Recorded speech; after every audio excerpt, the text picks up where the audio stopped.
between high tides. Cars are now on the beach. Where's the rain and where is Hurricane Dennis headed? Details coming up on Weather Center.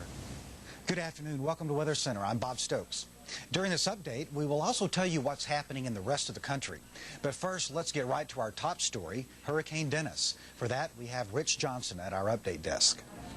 That's right, Bob. As we continue to follow Hurricane Dennis, Dennis is about 220 miles off to the southeast of Cape Canaveral. And as we look at our satellite photograph, you can see that a lot of red now shaped off to the northwest side, and that's basically telling us that is where the heaviest showers are now. If you've been following the past few days, the brunt or the strongest winds have been off to the east. Our tropical weather expert, in just a couple minutes, Dr. Steve Lyons, will tell us a little bit more about the structure of the hurricane and where it is heading. Hurricane Dennis, as of the 11 a.m. Eastern Daylight Time advisory, again centered 220 miles east-southeast of Cape Canaveral. Top sustained winds have been increasing, now up to 100 miles per hour. That's in response to the fall in pressure, now down to 972 millibars. Watches and warnings are up along the Florida coast. Hurricane watches still from Fernandina Beach down to Sebastian Inlet, and hurricane warning still out for the Grand Bahama Island, as well as the Abacos, which did take most of the brunt in the Bahamas from the hurricane. Tropical storm advisories, which are the warnings still out from Flagler all the way down to Sebastian Inlet. Well, that sort of wraps up what's going on with the watches and warnings. We do have our tropical weather expert, Dr. Steve Lyons, here. Steve, there's been some changes. What do you have to tell us? Well, we continue to watch the system get better defined on the satellite imagery, and of course the winds have gone up to 100 miles per hour. Let's take a look at the visible image here. Here's the Florida coastline coming up through Georgia and South Carolina. You can see the eye. It's still not an extremely clean, well-defined eye, but a ragged eye, and that's consistent with about a 100-mile-an-hour hurricane.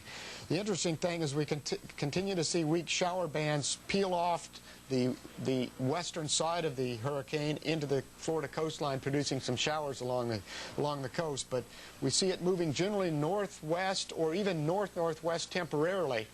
And if we look at our wind fields, the orange are the hurricane force winds, the yellow the tropical storm force winds, and you can see it looks like the strongest winds have cleared the northern portion of the Bahamas right here as the system continues away. So the weather in the Bahamas should be improving. However, as we look at the large-scale features, what's going to happen through time is a real question here. That trough of low pressure we expect to pick it up has picked it up, and it is moving north, but not all that fast. And it's probably going to still be moving north as this big trough of low pressure moves down and a big ridge of high pressure builds in behind the system. And it's possible that the system could be trapped offshore from the Carolinas. And you can see here, here's our time frame here, taking a northwest and then a northerly track and heading toward the Carolinas. But this is Tuesday morning, still a long way away, and still potentially offshore on Tuesday morning. So we're definitely in a monitoring phase for the Carolinas. You should have everything prepared and ready for action, but don't take action until you're told to do so. Here's that latest radar image. You can see the center of circulation.